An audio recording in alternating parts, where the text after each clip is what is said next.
പാനിലേക്ക് 2 കപ്പ് പഞ്ചസാര ഇട്ട് കൊടുക്കാം. 2 കപ്പ് പഞ്ചസാരയ്ക്ക് 1.5 കപ്പ് വെള്ളം ഒഴിച്ചു കൊടുക്കണം.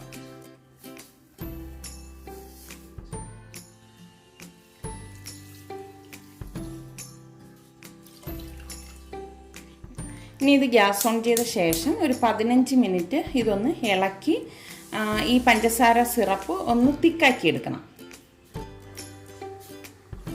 ഇതിവിടെ റെഡിയാകുന്ന നേരം കൊണ്ട് നമുക്ക് ഇതിലേക്കുള്ള മാവ് തയ്യാറാക്കിയെടുക്കാം. ഒരു ബൗൾ എടുത്തിട്ട് ഇതിലേക്ക് ഞാൻ 3 മുട്ട പൊട്ടിച്ചൊഴിക്കുകയാണ്.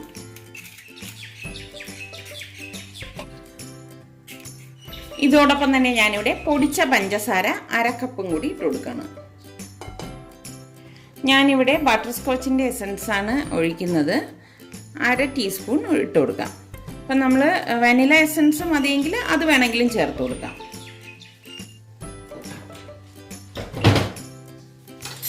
ഇനി ഇത് ഒരു ബീറ്റർ കൊണ്ട് ഒന്ന് ബീറ്റ് ചെയ്തെടുക്കാം.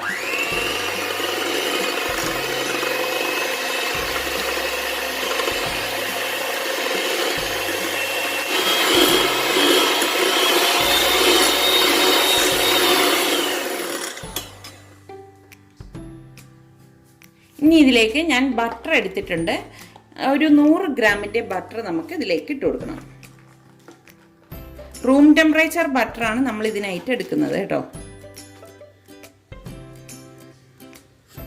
1/2 ടീസ്പൂൺ ഏലക്കാപ്പൊടിയും കൂടി ഇട്ട് കൊടുക്കണം. ഞാൻ 1/2 കപ്പ് ഓയിലും കൂടി ഒഴിച്ചു കൊടുക്കണം. പഞ്ചസാര പൊടിച്ച് എടുത്ത അതേ മെഷറിംഗ് കപ്പിൽ തന്നെയാണ് ഞാൻ എടുത്തിരിക്കുന്നത്.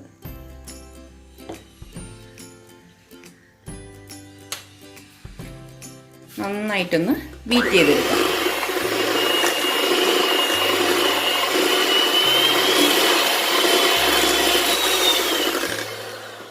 ഇതിലേക്ക് ഇനി ഞാൻ ഒരു drop yellow permitted food colour കൂടി ഇട്ട് കൊടുക്കുകയാണ്. അപ്പം നിങ്ങൾക്ക് ഫുഡ് കളർ ചേർക്കണ്ടെന്നുണ്ടെങ്കിൽ അത് ഒഴിവാക്കാവുന്നതാണ് കേട്ടോ. ഇത്രയും മതിയാകും.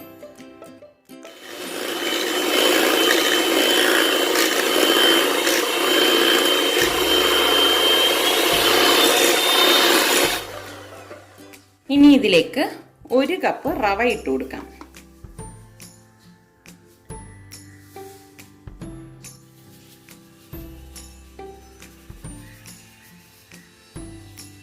ഇതിലേക്ക് ഇനി 1.5 ടീസ്പൂൺ ബേക്കിംഗ് പൗഡറും കൂടി ഇട്ട് കൊടുക്കണം.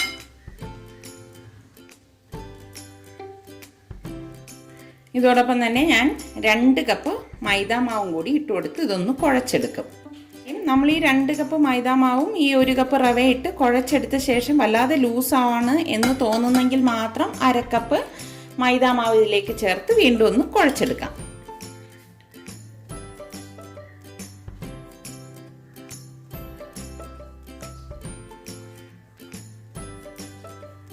നമ്മളൊരു ചപ്പാത്തിക്കൊക്കെ കുഴച്ചെടുക്കത്തില്ലേ, ആ ഒരു പരുവത്തിന് വേണം ഇത് കുഴച്ചെടുക്കാൻ.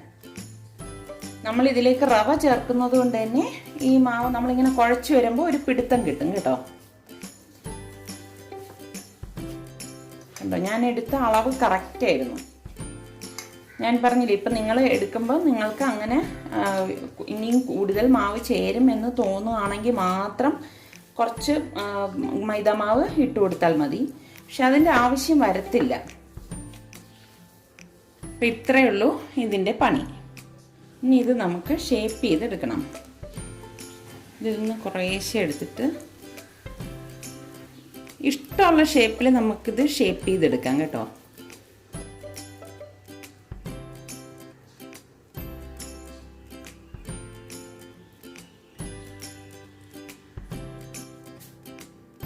ഈ ഒരു ഷേപ്പിലെടുത്തിട്ട് ഇതുപോലെ ഒരു ഫോർക്ക് കൊണ്ട് ഇതുപോലെ ഒന്ന് അമർത്തി കൊടുക്കും.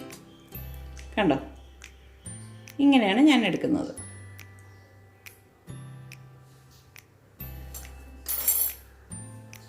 നമുക്ക് ഇഷ്ടമുള്ള ഷേപ്പിൽ എടുക്കാം കേട്ടോ.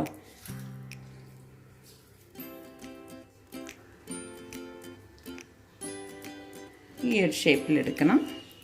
എന്നിട്ട് ഒരു ഫോർക്ക് കൊണ്ട് ഇങ്ങനെയൊന്ന് അമർത്തി കൊടുക്കണം. കണ്ടോ, ഇങ്ങനെ ഈ ഇരിക്കുന്ന മാവെല്ലാം റെഡിയാക്കി ഞാൻ എടുക്കാൻ പോവാണ്. ഇതുപോലെ ഞാനിവിടെ ഷേപ്പ് ചെയ്തെടുത്ത് വെച്ചിട്ടുണ്ട്. അപ്പം നമുക്കിനി ഇത് ബേക്ക് ചെയ്തെടുക്കാം. 150 ഡിഗ്രി സെൽഷ്യസിൽ 5 മിനിറ്റ് പ്രീ ഹീറ്റ് ചെയ്ത ഓവനിൽ ഞാനിത് 180 ഡിഗ്രി സെൽഷ്യസിൽ 25 മിനിറ്റ് ബേക്ക് ചെയ്തെടുക്കും. ഞാനിതുപോലെ ബട്ടർ പേപ്പറിലേക്ക് വെച്ചിട്ടാണ് ഇതുപോലെ നിരത്തി വെക്കും. അതിനുശേഷമാണ് ഇത് ബേക്ക് ചെയ്തെടുക്കുന്നത്.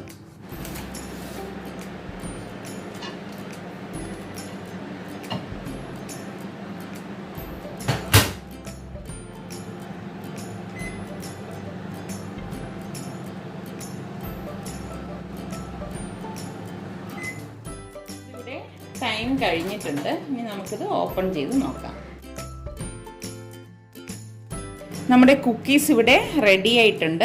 ഇനി നമ്മൾ ഇതിൻ്റെ മുകളിലേക്ക് ഷുഗർ സിറപ്പ് ഒഴിച്ചു കൊടുക്കും. ഇതൊന്ന് തണുത്ത ശേഷം മാത്രമേ എടുക്കാവൂ കേട്ടോ, അല്ലെങ്കിൽ ഇത് പൊടിഞ്ഞു പോകും.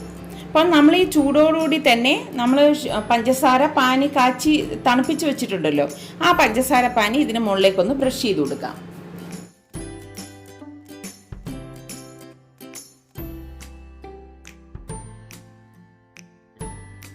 ഇതിന് മുകളിലേക്ക് നമുക്ക് ഞാനിവിടെ പിസ്ത പൊടിച്ചെടുത്ത് വെച്ചിട്ടുണ്ട്. അപ്പോൾ പിസ്ത ഇങ്ങനെ പൊടിച്ചത് വെച്ചിട്ട് ഡെക്കറേറ്റ് ചെയ്തെടുക്കാം.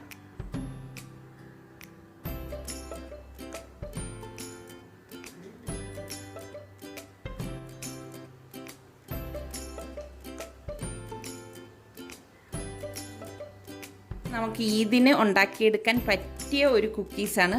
ഉണ്ടാക്കിയെടുക്കാനാണെങ്കിൽ വളരെ എളുപ്പമല്ലേ. അപ്പോൾ നിങ്ങളെല്ലാവരും ഇത് ട്രൈ ചെയ്ത് നോക്കി. നിങ്ങൾക്കിത് ഇഷ്ടമാണെങ്കിൽ ഇതിൻ്റെ ലിങ്ക് ഷെയർ ചെയ്യാനും ലൈക്ക് ചെയ്യാനും കമൻറ്റ് ചെയ്യാനും മറക്കരുതേ. അതുപോലെ തന്നെ സലു കിച്ചൻ സബ്സ്ക്രൈബ് ചെയ്തിട്ടില്ലാത്തവരുണ്ടെങ്കിൽ ഈസി റെസിപ്പികൾക്കായി സലു കിച്ചൻ സബ്സ്ക്രൈബ് ചെയ്യുകയും വേണം കേട്ടോ.